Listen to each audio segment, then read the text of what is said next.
This is a passage from my book, Last Century, a collection of short stories about my experiences in Asia at the end of the Cold War. At the start of each week, I read the intelligence guidance that listed what the U.S. was interested in. Are the Muslims taking over? Are there moves to restrict cigarette sales? Who is selling knockoff copies of drugs? Are there any border disputes that might go violent? All things the 20th century's Roman Empire was interested in. No one cared that much about conflict or fighting within Thailand unless Muslims were involved and unless the supply chain for American factories exporting from Thailand might be disrupted. Neighboring Vietnam had been a painful lesson for the Americans. For decades afterwards, it damaged the Americans' belief that they knew what they were doing.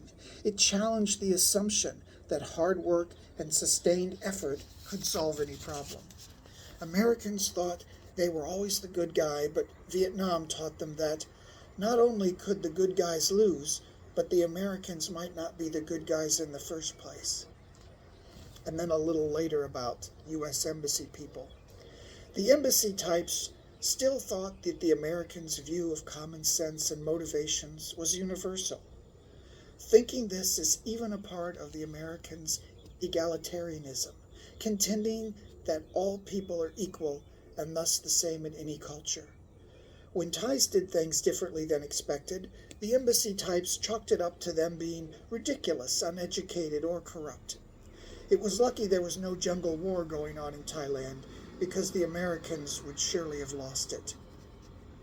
And a little later, Belgium and the Netherlands both were interested in the company's analysis and took me to lunch several times, but they did not accept that other cultures had a version of common sense different than their own.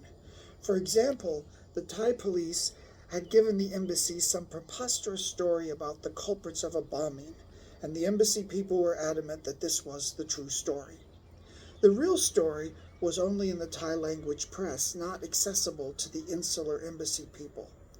In the Thai language press, the police exonerated the culprits, and the real politically associated cause of the blast was discussed at length.